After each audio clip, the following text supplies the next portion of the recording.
In this video, we're going to take a look at my collection of M91 rifles, mosin nagant rifles, all of these, I believe, came out of Finland. Some of them, have been rebarreled, and I have one that's in the original configuration from World War I.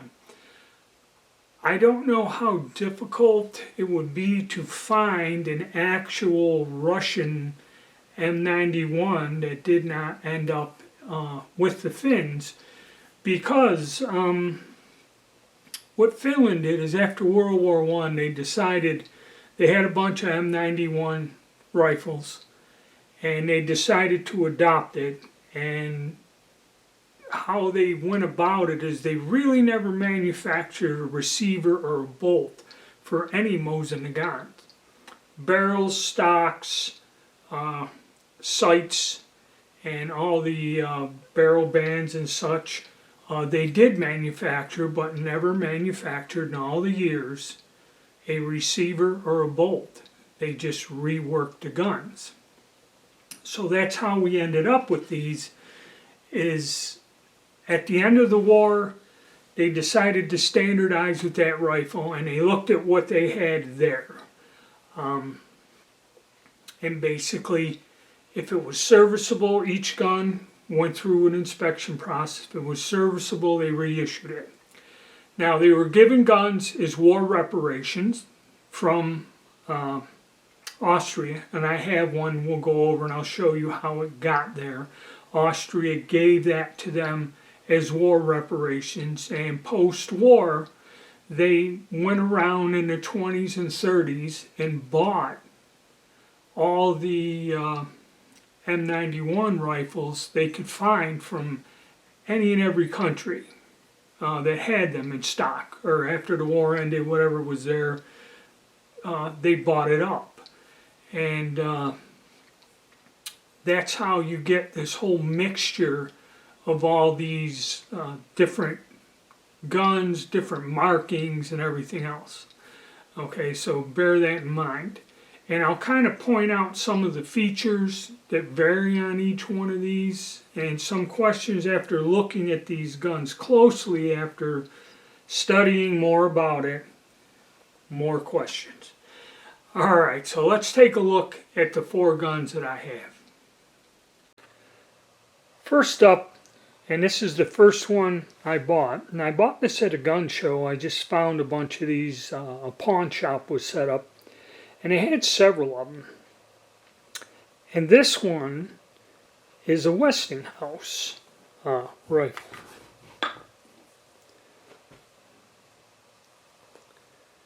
Okay, and as you see, it's Westinghouse, and these were made in the United States. There was a Remington, there was a French one, and I didn't go and buy them, because at the time, Mosins, 15, 16 years ago, Mosins were $100 a piece, and I really don't know where these guns came from. They just started showing up, here and there throughout these different shops and dealers. Somebody was bringing a bunch of these things around. So when they were imported, who imported them, I don't know. Okay. So this was how Westinghouse made them. Now, it's not matching. I just did a quick look at it. And the bolt's not matching, the magazine, none of it. But if you look at this stock configuration, and there are a couple markings here in the stock. Okay, and really nothing quite matches on this.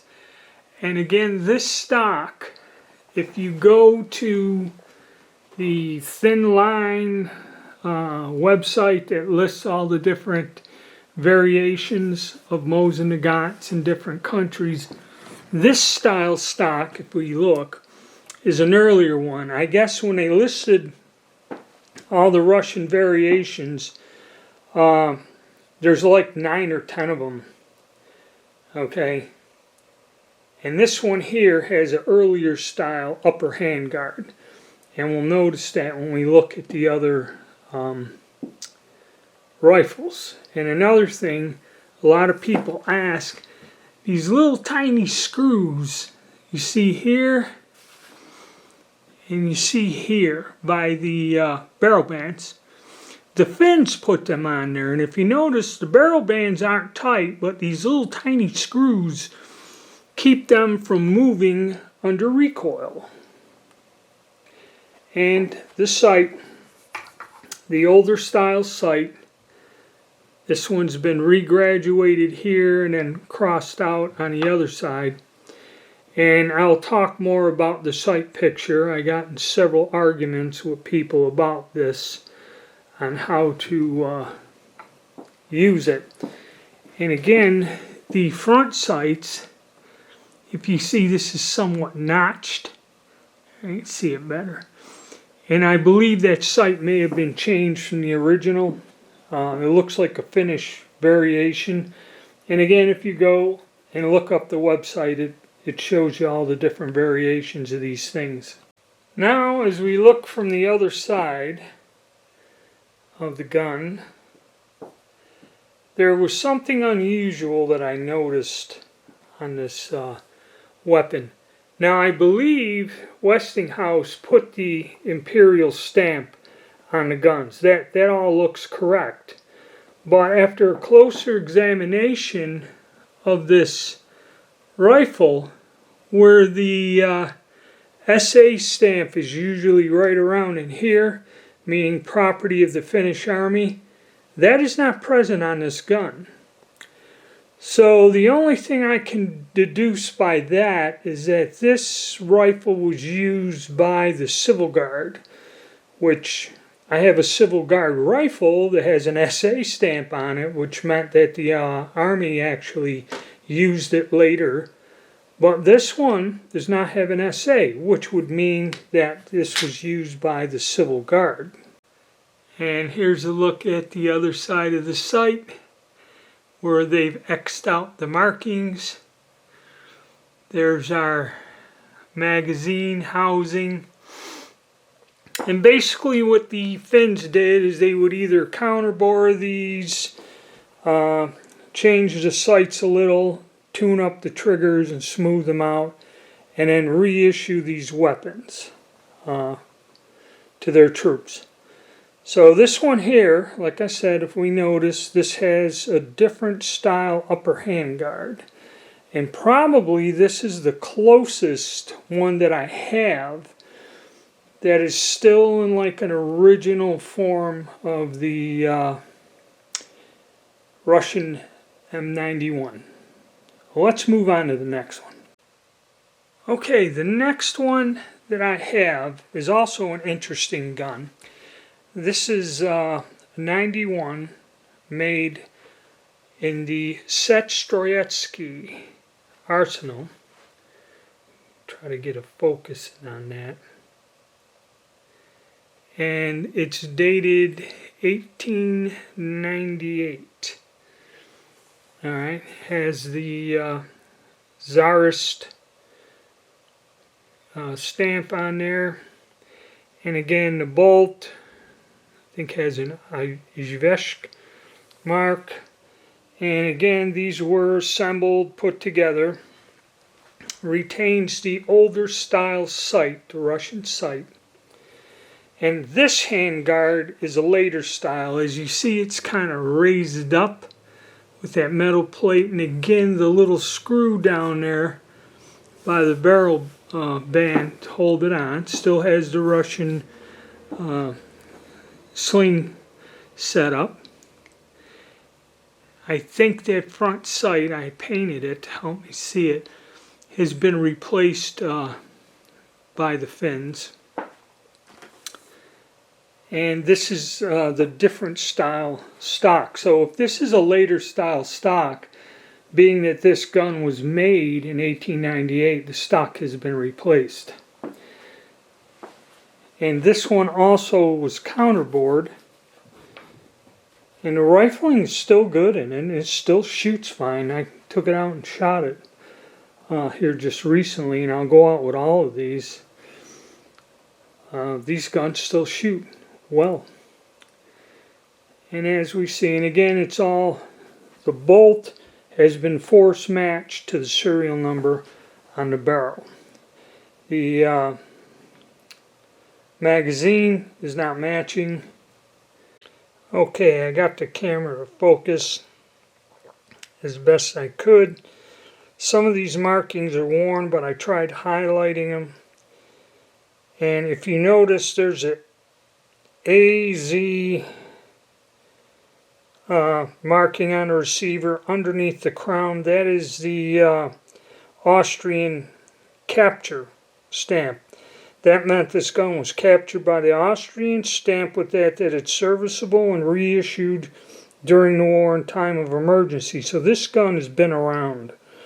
It was used by the Russians, captured by the Austrians, and probably given back to the Finns as war reparations post-World War I. And we can see on this model here where the SA stamp usually is on most of them.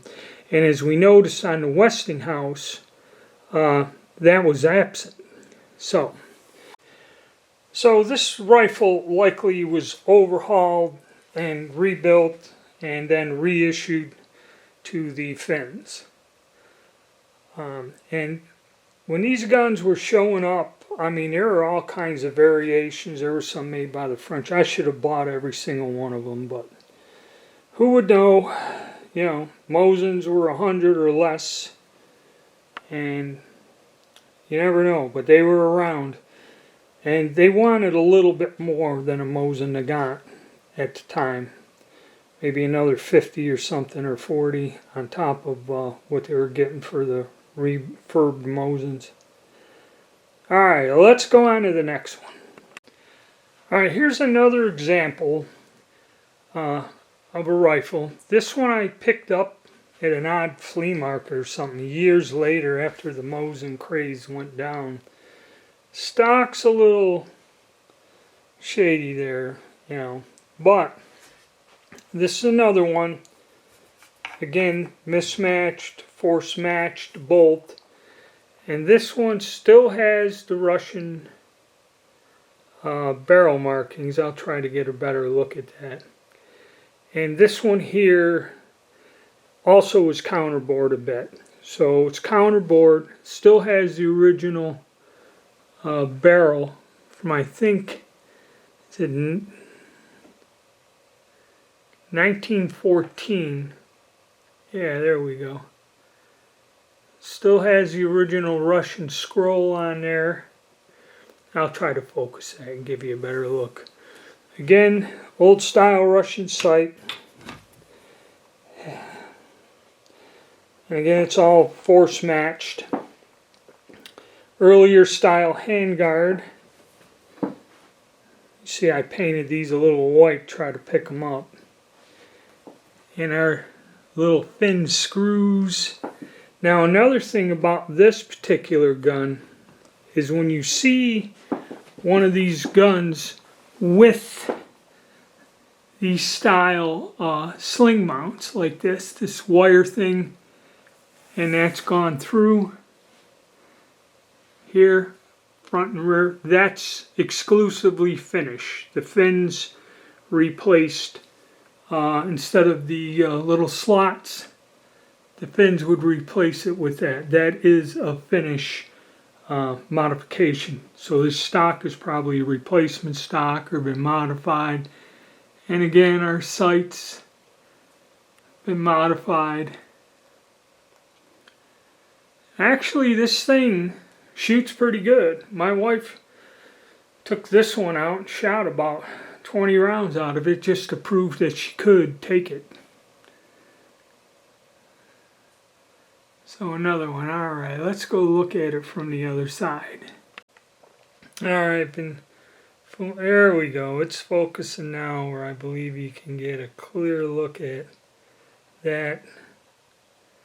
The date. The receiver markings are a little different, but there you go. We have a clear look at it. And this one does have the SA on it. There, we can see that clearly. Again, sight's hacked out. Still the old style sight.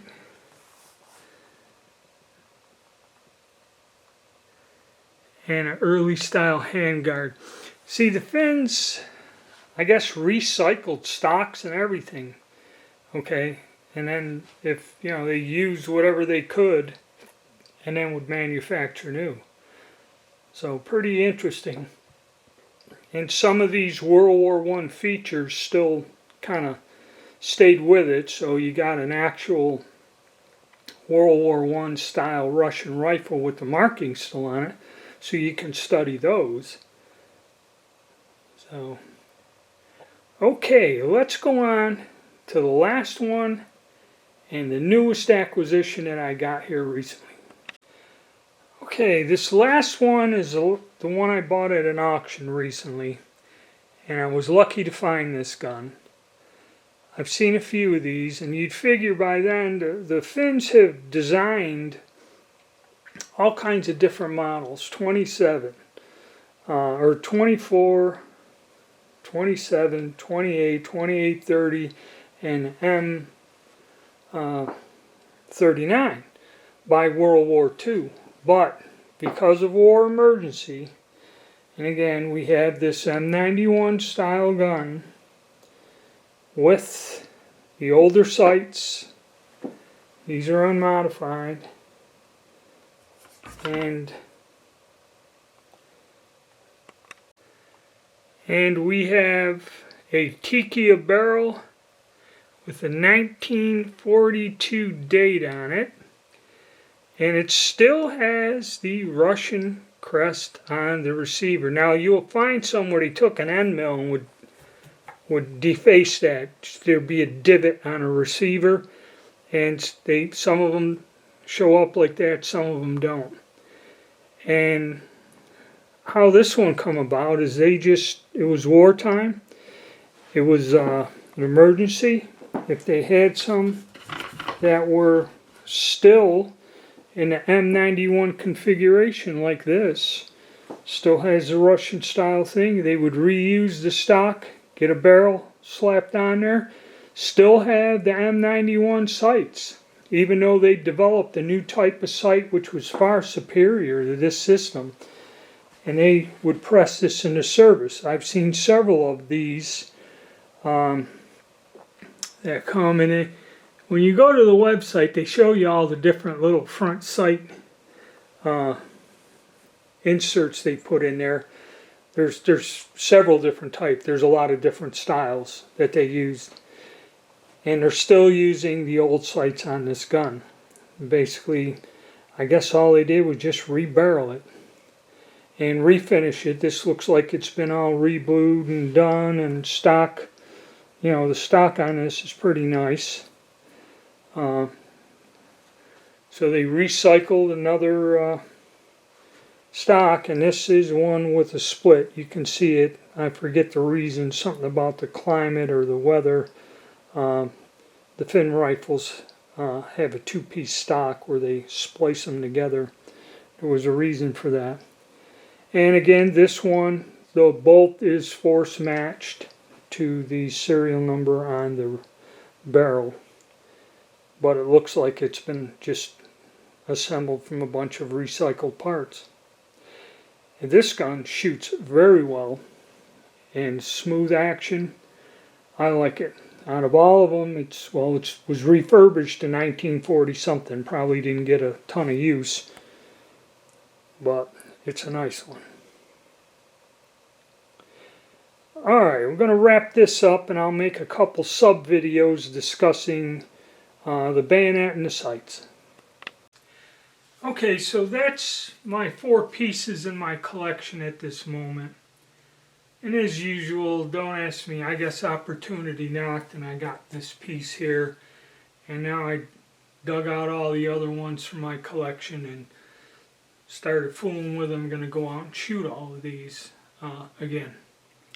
So that's it. That's a basic understanding.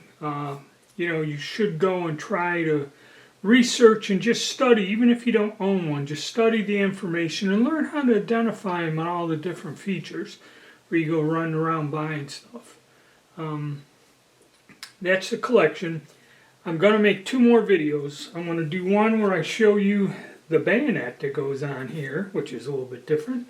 And we're going to talk about how to use this older sight. Okay, and there was a big controversy and got into arguments with people. But I'm going to tell you what I do.